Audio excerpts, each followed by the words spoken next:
इन लेबलों पर Indian goddess यानी कि इंडियन देवी देवताओं की तस्वीरें पहले होती थी।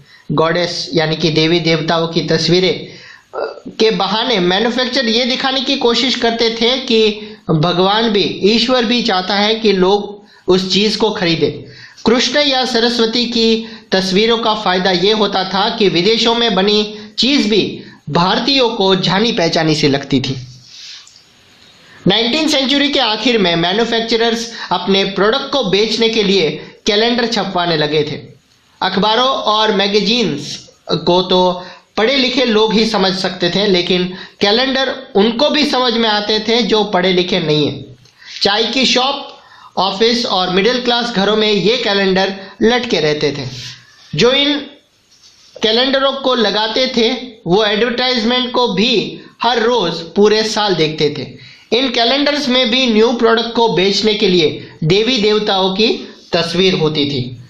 देवताओं की तस्वीर की एक इम्पॉर्टेंट, कोई महत्वपूर्ण व्यक्ति, सम्राट और नवाबों की तस्वीर भी एडवर्टाइजमेंट और कैलेंडरों में खूब इस्तेमाल होती थी। इनका संदेश अक्सर यह होता था कि अगर आप इस शाही, एक रॉयल व्यक्ति का सम्मान करते हैं तो इस प्रोडक्ट को भी आप खरीदिए और इसका सम्मान कीजिए। अगर इस प्रोडक्ट को राजा इस्तेमाल करते हैं या उसे शाही निर्देश से बनाया गया है तो उसकी क्वालिटी पर सवाल खड़ा नहीं किया जा सकता, कोई डाउट नहीं कर सकते। जब इंडियन मैन्युफैक्चरर्स ने एडवर्टाइजमेंट बनाए तो उनमें नेशनलिस्ट मैसेज साफ दिखाई देता था।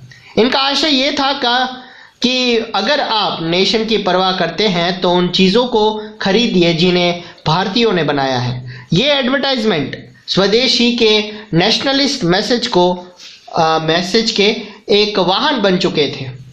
फिगर 27 में आप देख सकते हैं कि सनलाइट साबुन का एक कैलेंडर है जो 1934 में बनाया गया है। यहाँ भगवान विष्णु आसमान से रोशनी लाते हुए दिखाई दे रहे हैं। फिगर 28 में आप देख सकते हैं कि एक इंडियन मिल में बने कपड़े का लेबल, इसमें एक गॉडेस अहमदाबाद के मिल में बना कपड़ा दान कर रही है, लोगों से इंडिया में बने कपड़े के इस्तेमाल का आह्वान कर रही है। कंक्लूजन देखते हैं। जाहिर है कि इंडस्ट्री के एज में बड़े बड़े टेक्नोलॉजिकल चेंजेस आए, फैक्ट्रीज का उदय भी हुआ और नई इंडस्ट्रियल लेबर फोर्स अस्तित्व में आई। लेकिन जैसा कि आपने देखा, इस एज में हाथ से बनने वाली चीजें और छोटे पैमाने पर यानी कि स्मॉल स्केल प्रोडक्शन भी इंडस्ट्रियल लैंडस्केप का एक इम्पॉर्टेंट हिस्सा रहा है। पिक्चर 1 और पिक्चर 2 को दोबारा देखिए और अब बताइए कि ये इमेजेस क्या दर्शाती है। सो स्टूडेंट, ये था आपका chapter age of industrialisation. I hope आपको पसंद आया होगा और धीरे धीरे सारे चैप्टर में डालने की कोशिश कर रहा हूँ। सो प्लीज़ चैनल को सब्सक्राइब कीजिए और हमारे साथ जुड़े रहिए। Thank you so much.